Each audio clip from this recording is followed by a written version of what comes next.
अस्सलाम वालेकुम बच्चों, welcome to my YouTube channel. बच्चों, आज हमने चैप्टर नंबर 5 स्टार्ट करना है, केमिस्ट्री का तवानाई और उसमें तब्दीलियाँ। अगर हम इस कायनात में देखें तो हमें यहाँ पर तवानाई मुख्तलिफ़ हालतों में नज़र आती है। यानी हीट एनर्जी भी है, लाइट एनर्जी भी है, केमिकल एनर्जी भी है। इस तरह मुख्तलिफ़ फॉर्म्स में हम एनर्जी को देखते हैं। ठीक है, लेकिन केमिस्ट्री में हमें ज़्यादातर एनर्जी की दो शक्लों से वास्ता पड़ता है। वो नंबर 1 है केमिकल एनर्जी और नंबर 2 है हीट एनर्जी।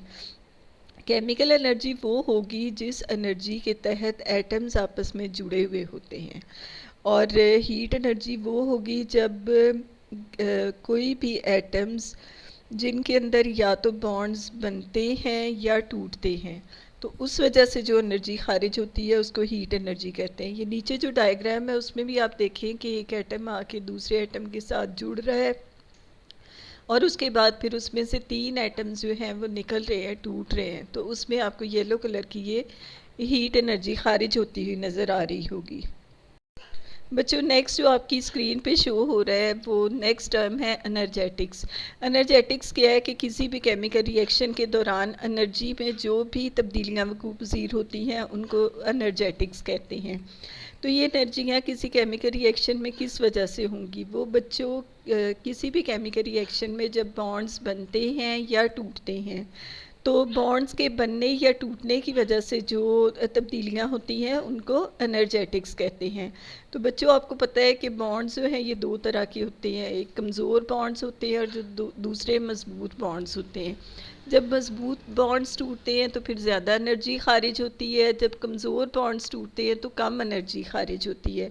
तो ये नीचे एक केमिकल रिएक्शन देखें, इससे आपको एनर्जेटिक्स की समझ आ रही होगी कि ये केमिकल रिएक्शन है, उसके अंदर ये देखिए चेंजेस आ रही हैं, तो इन चेंजेस को एनर्जेटिक्स कहते हैं।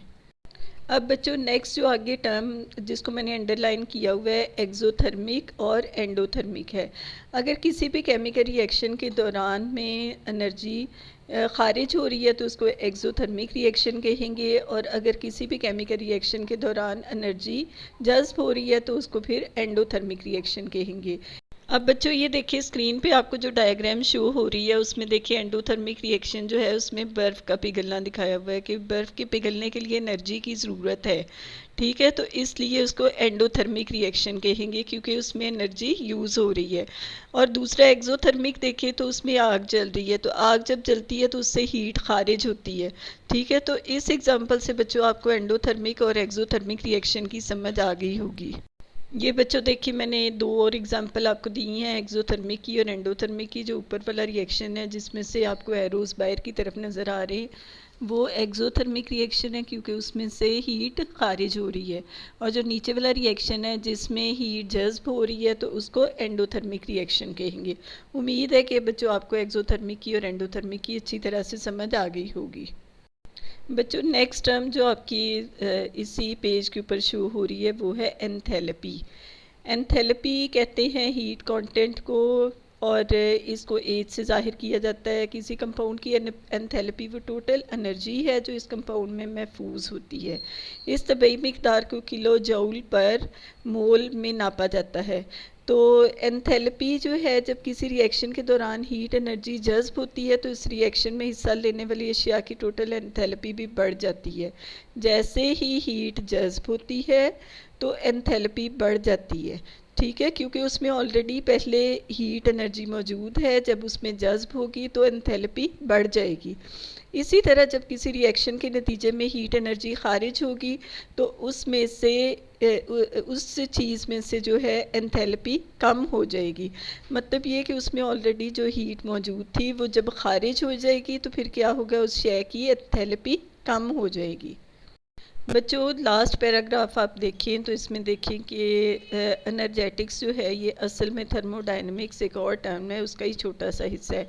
यानी एनर्जेटिक्स में हम कीमियाई तब्दीलियों के दौरान एनर्जी में होने वाली तब्दीलियों का मुतालिया करते हैं, लेकिन जो थर्मोडायनेमिक्स होता है ना, थर्मोडायनेमिक्स में हम किसी भी केमिकल रिएक्शन के दौरान एनर्जी में होने वाली तब्दीलियों की वजह से किसी केमिकल सिस्टम के ख़वास पर पड़ने वाले असरात का जायज़ा लेते हैं।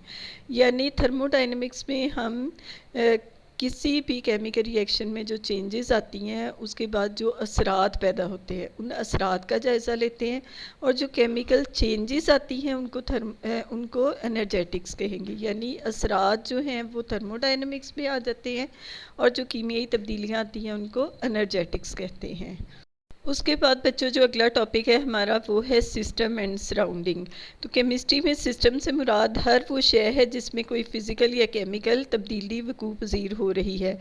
मसलन किसी केमिकल रिएक्शन के दौरान मुतालिया के दौरान उसमें रिएक्टेंट्स और प्रोडक्ट्स, सॉल्वेंट्स, कैटलिस्ट वगैरह मौजूद होते हैं, और उसको जो है वो सिस्टम कहेंगे। जैसे ये मैंने डायग्राम लगाई हुई है, तो इसमें आप देखिए कि एक फ्लास्क है, उसके अंदर एक केमिकल रिएक्शन वकूअ पज़ीर हो रहा है, तो बच्चों ये इसका सिस्टम होगा।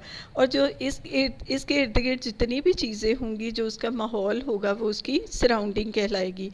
अब बच्चों देखिए इसमें फिर दोबारा एक्सोथर्मिक चेंज और एंडोथर्मिक चेंज के बारे में बताया गया है कि अगर एनर्जी किसी सिस्टम में ख़ारिज हो रही है, जैसे ये मैंने फ़र्स्ट वाली डायग्राम दिखाई है आपको, उसमें से देखिए एनर्जी जो है वो ख़ारिज हो रही है धुएं की शक्ल में, ठीक है, तो ये होगी एक्सोथर्मिक चेंज। और दूसरे वाला अगर आप रिएक्शन देखें तो उसके अंदर कोई भी चेंज नहीं आती, तो इसलिए उसको एंडोथर्मिक चेंज कहेंगे। इसका मतलब है कि उसके अंदर एनर्जी जो है वो जज्ब हो रही है।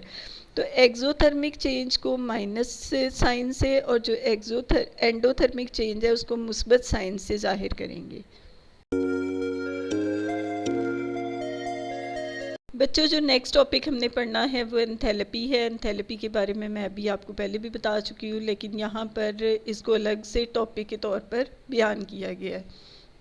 तो एंथैल्पी के बारे में मैं आपको पहले भी बता चुकी हूँ कि किसी भी मॉलिक्यूल में टोटल जितनी भी हीट या एनर्जी उसके अंदर मौजूद होती है, किसी भी मेयारी टेम्परेचर पर, यानी 0 डिग्री सेंटीग्रेड पर, और मेयारी प्रेशर 750 mm पर जितनी भी हीट, टोटल हीट एनर्जी किसी भी मॉलिक्यूल में मौजूद होती है, उसको उस मॉलिक्यूल का हीट कंटेंट या एंथैल्पी कहते हैं।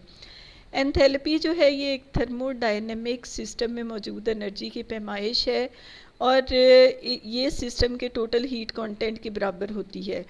किसी सिस्टम की एंथैल्पी को एच से ज़ाहिर किया जाता है, कैपिटल एच से ज़ाहिर किया जाता है, और जब किसी सिस्टम में कोई तब्दीली लाई जाती है तो इसकी एंथैल्पी भी तब्दील हो जाती है। जैसा कि मैंने आपको पहले भी बताया था कि अगर सिस्टम को एनर्जी मुहैया की जाए तो उसकी एंथैल्पी बढ़ जाएगी, और अगर सिस्टम में से एनर्जी खारिज हो जाए तो उसकी एंथैल्पी कम हो जाएगी। तो ये जो चेंज आती है इसको एंथैल्पी चेंज कहते हैं, और इसको डेल्टा एच से ज़ाहिर करते हैं। ये साइन आपको नज़र आ रहा है। किसी सिस्टम की टोटल एंथैल्पी मालूम करना मुमकिन नहीं है, लेकिन किसी सिस्टम में लाई जाने वाली एंथैल्पी में तब्दीली आसानी से मालूम की जा सकती है।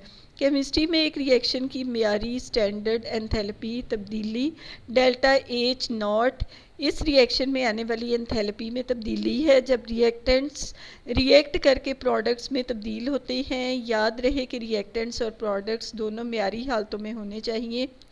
एंथैल्पी में इस तब्दीली को स्टैंडर्ड एंथैल्पी चेंज या हीट ऑफ रिएक्शन कहते हैं। तो ये बच्चों नीचे इक्वेशन आप देखें कि कार्बन मोनोऑक्साइड प्लस CO जो है ये कार्बन मोनोऑक्साइड का साइन है, प्लस ऑक्सीजन, तो फिर इन दोनों के मिलने से क्या बनता है, कार्बन डाइऑक्साइड। तो इसमें क्योंकि ये एक जो है वो एक्सोथर्मिक रिएक्शन है, यानी इसमें से हीट खारिज होती है, तो इसलिए इसके साथ माइनस साइन लगा, यानी -566 किलो जूल। तो ये क्या है, इसकी स्टैंडर्ड एंथैल्पी चेंज है जो इस रिएक्शन के दौरान वकूअ पज़ीर हो रही है। तो उसके बाद नेक्स्ट अगला जो छोटा सा टॉपिक है, हीट और एंथैल्पी में क्या फ़र्क है। हीट एनर्जी की वो मिकदार है जो एक गर्म जिस्म से ठंडे जिस्म की तरफ बहती है, क्योंकि इन दोनों जिस्मों के दर्जा हरारत में फ़र्क होता है। यानी एनर्जी किसी भी गर्म जिस्म से ठंडे जिस्म की तरफ, फ़र्ज़ करें एक कोयला है, कोयले को हम पानी में डाल देते हैं, कोयला दहक रहा है, ठीक है, उसमें से जो एनर्जी खारिज हो रही है वो गर्म जिस्म से ठंडे की तरफ जाएगी। तो हीट की मिकदार को जूल्स में मापा जाता है, और हीट जो है ये दरअसल दो जिस्मों के दरमियान में हरारत का तबादला है। एंथैल्पी जो है ये किसी सिस्टम का लाजमी हिस्सा है। इसका इन्हिसार इस सिस्टम में मौजूद मॉलिक्यूल्स की तादाद, मॉलिक्यूल्स के अज़ाए तरकीबी और उसके स्ट्रक्चर पर होता है। हीट जो है वो किसी भी जिस्म का लाजमी हिस्सा नहीं है, लेकिन एंथैल्पी जो है वो किसी भी सिस्टम का लाजमी हिस्सा है, क्योंकि ये मॉलिक्यूल्स के अंदर जो छुपी हुई एनर्जी है जो उसके अंदर पाई जाती है मॉलिक्यूल्स के अंदर, उसको एंथैल्पी कहते हैं। ये एनर्जी की एक फॉर्म है जो किसी सिस्टम में दाखिल होती है या बाहर निकलती है। यानी हीट जो है वो एनर्जी की एक फॉर्म है जो किसी सिस्टम में दाखिल होती है और बाहर निकलती है। जब ये हीट एनर्जी किसी जिस्म में दाखिल या बाहर निकलती है तो इस जिस्म की एंथैल्पी में तब्दीली होती है। अगर सिस्टम में दाखिल होने वाली तब्दीली के दौरान प्रेशर मुस्तकिल रहे तो इस सिस्टम में आने वाली एंथैल्पी में तब्दीली इस हीट के बराबर होती है जो किसी सिस्टम से बाहर निकलती है, इसके अंदर या इसके अंदर दाखिल होती है।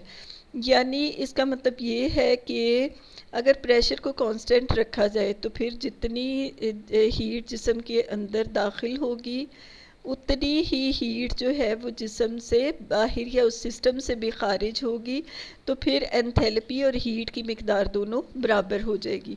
उम्मीद है बच्चों आपको आज के टॉपिक की समझ आ गई होगी। आज छोटा सा टॉपिक था जो हमने कवर किया इस वीडियो में। उम्मीद है कि आपको ये वीडियो अच्छी लगी होगी। मेरे चैनल को सब्सक्राइब करना, लाइक करना और शेयर करना ना भूलिएगा। Thank you so much. अल्लाह हाफिज़।